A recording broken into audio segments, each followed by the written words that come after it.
भगवान श्री कृष्ण, वो नाम जिसे सुनते ही मन में प्रेम, नीति, शक्ति और दिव्यता की छवि उभरती है। महाभारत के महान रणनीतिकार, गीता के उपदेशक और स्वयं भगवान विष्णु के अवतार। उन्होंने धर्म की रक्षा के लिए पृथ्वी पर जन्म लिया, अधर्म का विनाश किया और पांडवों को विजय दिलाई। लेकिन फिर भी द्वापर युग के अंत में उन्हें अपने पूरे यादव कुल का विनाश अपनी आंखों के सामने देखना पड़ा और अंत में एक साधारण शिकारी के बाण से उनका शरीर त्याग हुआ। अब प्रश्न ये उठता है, जो स्वयं भगवान थे, जिनके हाथों कंस, शिशुपाल और नरकासुर जैसे दैत्यों का अंत हुआ, उन्हें ऐसी मृत्यु क्यों मिली? क्या ये केवल समय का नियम था या इसके पीछे कुछ गहरे रहस्य छिपे थे? पौराणिक कथाओं के अनुसार भगवान श्री कृष्ण की मृत्यु के पीछे 3 ऐसे श्राप थे जिन्होंने धीरे धीरे उनके जीवन की अंतिम घटनाओं को निर्धारित किया। आप सभी का स्वागत है। आप देख रहे हैं भक्ति भाव। आज की इस कहानी में हम विस्तार से जानेंगे उन 3 रहस्यमयी श्रापों के बारे में, जिनकी वजह से स्वयं भगवान श्री कृष्ण को भी मृत्यु का अनुभव करना पड़ा। और शुरुआत होती है उस श्राप से जो स्वयं भगवान विष्णु को दिया गया था। ये घटना उस समय की है जब देवताओं और असुरों के बीच संघर्ष लगातार चल रहा था। असुरों के गुरु शुक्राचार्य अत्यंत शक्तिशाली तपस्वी और विद्वान थे। उनके पास मृत संजीवनी विद्या थी, जिसके कारण असुर बार बार जीवित हो जाते थे। यही कारण था कि देवताओं के लिए उन्हें पराजित करना अत्यंत कठिन हो गया था। एक बार शुक्राचार्य किसी तीर्थ यात्रा के लिए पाताल लोक से बाहर गए हुए थे। देवताओं ने इसे अवसर समझा और असुरों पर अचानक आक्रमण कर दिया। अचानक हुए इस आक्रमण से असुर घबरा गए। वे अपनी रक्षा करते हुए भागने लगे और अंततः शुक्राचार्य की माता काव्य माता की शरण में पहुंचे। काव्य माता कोई साधारण स्त्री नहीं थी, वे अत्यंत तपस्विनी और शक्तिशाली योगिनी थी।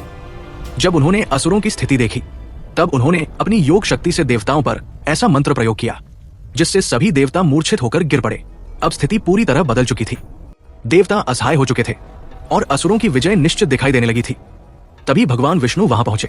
उन्होंने देखा कि यदि ये स्थिति जारी रही तो संतुलन पूरी तरह बिगड़ जाएगा। तब भगवान विष्णु ने अपने सुदर्शन चक्र का प्रयोग किया और काव्य माता का वध कर दिया। जैसे ही काव्य माता की मृत्यु हुई, उनका मंत्र समाप्त हो गया और देवता पुनः युद्ध करने लगे।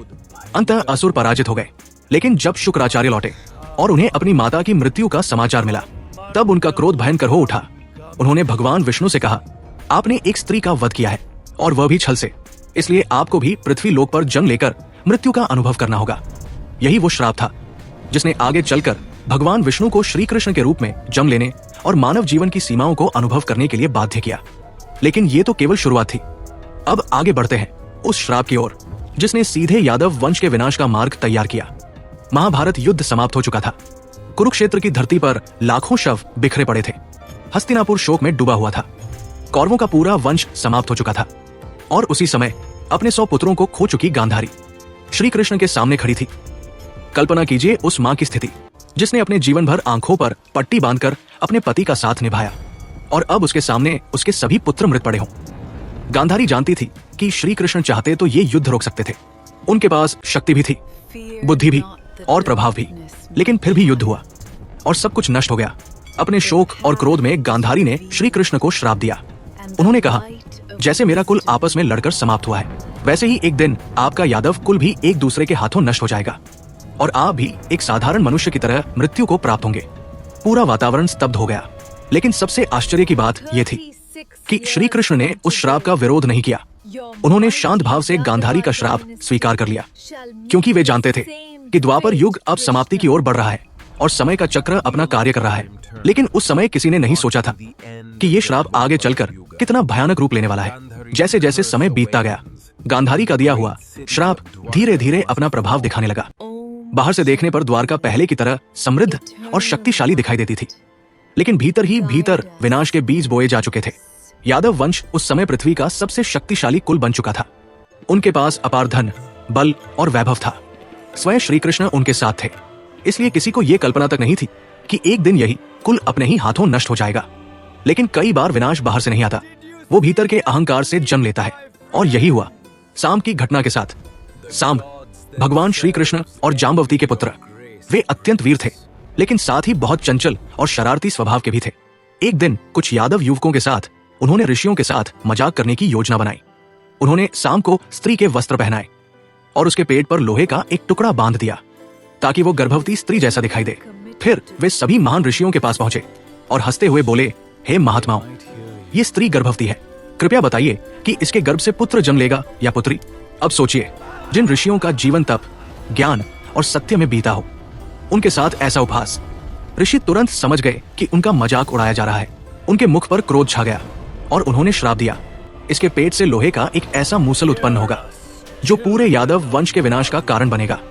जैसे ही श्राप दिया गया, सभी के चेहरे का रंग उड़ गया। कुछ समय बाद सचमुच साम के पेट से लोहे का एक भयानक मूसल निकला। अब यादव भयभीत हो उठे। उन्हें लगा, यदि ये मूसल नष्ट कर दिया जाए तो शायद श्राप का प्रभाव भी समाप्त हो जाएगा। महाराज उग्रसेन के आदेश पर उस लोहे के मूसल को पीसकर बारीक धूल बना दिया गया और फिर उसे समुद्र में फेंक दिया गया। लेकिन नियति कुछ और ही लिख चुकी थी। समुद्र में बहती हुई वो धूल किनारे आकर घास के रूप में उगने लगी और मूसल का एक छोटा सा टुकड़ा, जो पूरी तरह नष्ट नहीं हुआ था, उसे एक मछली ने निगल लिया। कुछ समय बाद वो मछली एक शिकारी के हाथ लगी। जब शिकारी ने मछली को काटा, तब उसके पेट से वही लोहे का टुकड़ा निकला। उसने उस धातु से अपने बाण का फल बना लिया।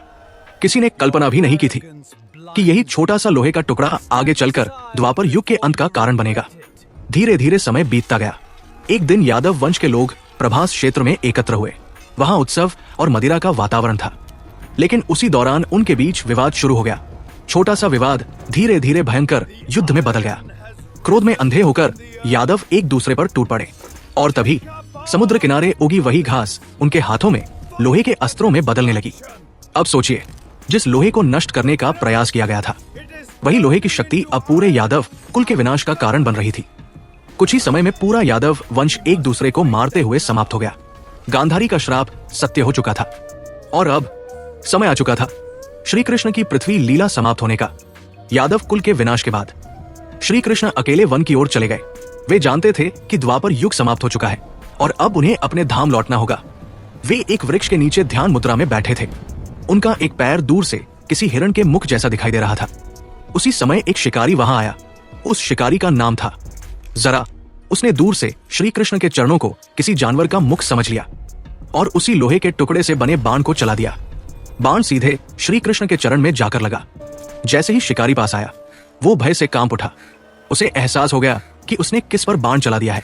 वो रोते हुए श्री कृष्ण के चरणों में गिर पड़ा और क्षमा मांगने लगा। लेकिन श्री कृष्ण मुस्कुराए। उन्होंने कहा, यह सब समय का विधान है, तुम्हारा कोई दोष नहीं। कई कथाओं में यह भी कहा जाता है कि यही शिकारी पिछले जन्म में बाली था, जिसे भगवान श्रीराम ने छिपकर बाण मारा था और उसी कर्म का संतुलन पूरा करने के लिए इस जन्म में वो जरा शिकारी बना। अब श्री कृष्ण शांत भाव से अपने अंतिम क्षणों को स्वीकार कर चुके थे। उन्होंने ध्यान लगाया और धीरे धीरे अपनी दिव्य चेतना को अपने परम धाम की ओर ले गए। इसी के साथ द्वापर युग समाप्त हुआ और कलयुग का आरंभ हुआ। लेकिन इस पूरी कथा की सबसे गहरी बात क्या है? ये कि स्वयं भगवान होकर भी श्री कृष्ण ने समय, कर्म और श्राप के नियमों का सम्मान किया। उन्होंने कभी अपने दिव्य स्वरूप का उपयोग करके नियति को बदलने का प्रयास नहीं किया। और शायद यही कारण है कि उनकी कथा केवल शक्ति की नहीं, बल्कि धर्म और समय के संतुलन की भी कथा बन जाती है। तो अब सोचिए, अगर गांधारी का श्राप ना होता या साम ऋषियों का अपमान ना करते, तो क्या यादव वंश का अंत कभी होता? अगर आपको ये कहानी पसंद आई हो तो वीडियो को लाइक जरूर कीजिए। चैनल भक्ति भाव को सब्सक्राइब करना मत भूलिए और कमेंट करके जरूर बताइए कि आपको भगवान श्री कृष्ण की जीवन लीला का सबसे रहस्यमयी भाग कौन सा लगता है।